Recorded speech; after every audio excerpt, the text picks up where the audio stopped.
Hello, you wonderful people. Welcome back to the channel. Today, we are finally filming one of our most requested videos to show you exactly how you can create one of the most important parts of any successful social media strategy, which is creating your content pillars.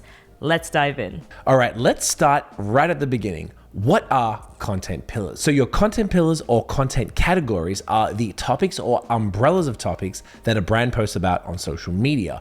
Of all of the areas of social, content pillars are by far the thing that we get the most questions about. And we think that's due to a lot of confusion in how they're spoken about. So let's also talk about what they are not. Content pillars are not a theme like educational, inspirational, or entertaining because those describe the tone of your content. Content pillars are not a specific product or service, and content pillars are not a format or content type like a reel or blog post. What content pillars are value-based categories that fit into your overall social media strategy. And they should always, always, always ladder back up to your goals. Business goals as well. Yes, absolutely. Now, before we dive in, we have a free worksheet we've created that you can run through with us. If you'd like to pause and download it, it's in the description box below. Otherwise, you can grab it for free and fill it out at another time. But in that worksheet, we've laid out our content pillars framework, simply called Pillars, P-I-L-L-A-R-S. So easy to remember. Isn't it? Exactly right. So you can very easily understand how to create your own. So let's go through how to create content pillars step by step so you can discover and define pillars that align with your business goals, just like we mentioned. So the pillars framework, the first P in pillars is purpose. Yes. So you want to start with your overall business goals and ask yourself, what do I want my content to achieve and how does it tie back to my business goals? So for example, do you want to sell more courses? Maybe you want to increase foot traffic to your store, or maybe you're looking to build a personal brand. These are the goals that you should have for your business. And then you start thinking about what action do I want my audience to take after they engage with my content. So an example of that would be visiting your landing page so you can convert them to a sale, or joining your email list so you can nurture them and send them discount codes, or follow you so you can build an audience to leverage for brand partnerships. That's the idea when we're talking about making sure that you really have your why. Why are you on social in the first place? What are you trying to achieve by having a presence? Are you trying to build a community, generate new leads, teach your audience about your industry, niche, or products? These are all important to consider when thinking about your purpose online, and it'll really, really help you formulate all of your pillars. The next letter in our pillars framework is I, which is for identify your audience. So the key question to answer here is, who are you speaking to? So you can best understand how you can serve them when we get to the next step. Now, this process should align with the target audience you want to create for and bring into your social universe so you can attract the community that you want. And you can understand the needs of your audience by asking yourself questions like, what challenges do they face? For example, poor nutritional decisions. What are their goals and how can I help them achieve those goals? So for example, they want to make better food choices and you can help them by giving them easy nutrition plans. What questions do they frequently ask? So are they asking things like healthy alternatives to their favorite foods? Where are they currently looking for help? So are they mostly on YouTube, Instagram, or both, or other platforms? One thing that's really helped us is to picture our audience whenever we're brainstorming content ideas. We've really drilled down on archetypes of businesses and creators that we speak to because of our membership channel here on YouTube, link in the description below. The folks in that community are amazing and have really given us so much guidance as to the types of people we serve and who our content is for. So we always think about what questions they might have, what their needs and pain points are, and anything else whenever we're mapping out our content calendar for the month. And as I mentioned, by the way, if you want to join a fantastic community full of...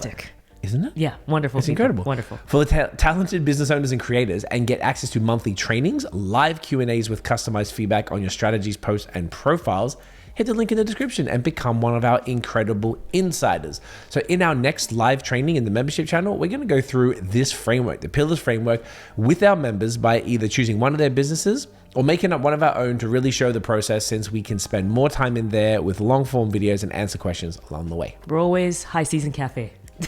almost every time. Basically, I was like, Toronto, we should fictional probably Toronto try cafe. something else. But I love the coffee. We're kind of fun, right? manifesting the cafe. Everyone loves coffee. The next step, which is the L in the pillars framework, is to list topic ideas. So here you'll want to brainstorm broad topics based on your expertise and your audience's needs. So these broad topics are the first stage of you nailing down your pillar. So if you're a cafe owner, for example, a broad topic could be at-home coffee making tips or employee spotlights, which could actually turn into a very cool behind the counter series, right? Later down the line. So if you're a brand new account or you just need somewhere to start with topic ideation, you just don't know like where am I even going to get these from, here are a few things that you can look at. You can check the FAQs in your industry by checking out larger brands or creators or industry publications that have the same audience you're targeting. Like for example, we go to Social Media Today. Yep. Matt Navarro is another good one that we go to, Sprout Social, all of these. That's exactly the example of what you would do, is look at the industry players and try to get information about what to talk about there. You can also use tools like Google Autocomplete, Answer the Public, Quora, Pinterest is a really underrated search tool as well, and that'll help you crowdsource popular questions or issues that you might be able to address in your content. You also want to look at your competitors' content to see what's working really well for them, and check out their social media comments and forums like Reddit, for example, to see what the common interests and pain points are. We talked about this a little bit more in terms of how to find content and ideas, so we'll link it in the description box and link it for you up here as well if you really want like some help in terms of where to find places for ideas. One really good thing that we did point out in that video too is larger players in your niche are a great place to start because they typically have a ton of questions in their comments that rarely get answered because they just don't have time, and there's a ton of comments there. So definitely check that out too. The second L in our pillars framework is for link back to goals. So you're going to want to ensure each broad topic you wrote down aligns with your business objectives, which we talked about in the beginning, which is the purpose we started this process with. At the end of the day, your social media presence exists to support your business goals. So it's pretty important that your content pillars ladder back to those goals for your business. And you can ask yourself things like, does this topic help me grow my audience, increase sales, or build trust? Is this topic something I want to be known for? Does this topic solve a problem or answer a question for my audience? So it's all about making social work for you and not just grinding away, posting every day with no real aim. And at its core, social media is marketing, and marketing is intended to drive results that align with your business goals. And that's why ensuring your pillars are on point is so important. Now, the next step, the A in our pillars framework, is to assign your pillars. So once you've outlined your purpose, your audience, topics, and goals, you're going to assign or select 3 to 5 specific content pillars that feel most aligned with your social strategy based on the high-level topics that we previously brainstormed. So these don't have to be locked in stone, but use the topics that feel most aligned and make the most sense for your goals right now. And you can always adjust in the future if things change with your niche or your business, or if your analytics are showing that things aren't resonating. Each pillar should tie to your goal, your expertise, and your audience's interests. They should be value driven and should be tailored, niche, and actionable. We really want to drive these home because we often see pillars that are just not pillars at all and aren't tied to anything. It's just content for content's sake. Exactly. So, for example, we talked about coffee making tips earlier, right? For our High Season Cafe. You want to say coffee making tips, not just education. That is too broad. Yes. For example, instead of saying advice, you'd want to say marketing tips for small business. And instead of saying my coaching program as a pillar, you'd want to say entrepreneurial mindset. That is a real pillar, not your product or your service. Yes. And then anytime you get stuck, just ask yourself these questions. Does it showcase my expertise, and does it tie directly to my audience's needs, and does it ladder back up to my goals? If the answer is no to any of these, they are not a correct pillar for you. Now do this with each of the 3 to 5 pillars that you come up with. And for the pillars that don't inspire you, just get rid of them and focus on the ones that do. The next letter in our pillars framework is R, and that is for refine your pillars. So once you've chosen your pillars, try to pick them apart for any gaps. So for each pillar, you're going to want to make sure that none of them feel too similar to one of the other ones, or that they don't overlap. You're going to want to list the calls to action that you would frequently align with the pillar, so you know it's specific enough to generate actionable content, and that they're also tied to real outcomes, which Purpose. is the first P. Exactly right. So a CTA, for example, will be join my 60-day nutrition challenge, like very hyper specific and an action that would actually ladder back up to your business goals, which could be something like get more people to join my challenge. Now, you also want to brainstorm about 10 content ideas for each pillar so that you can consistently create unique content for it. And these should just flow. Like, it really shouldn't be difficult. And that's what Tiff just mentioned before with regard to them being inspiring. If they're not inspiring you to come up with content ideas, dash it. There's no need for it. So for example, the at-home coffee making tips pillar we talked about earlier, you can list content ideas like how to brew the perfect pour over, the ultimate mocha pot recipe, or why your grinder is the most important coffee tool.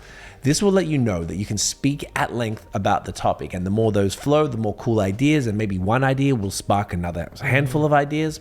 And hopefully, if you aim for 10, you'll end up with like 30. Exactly. That's always the way to go.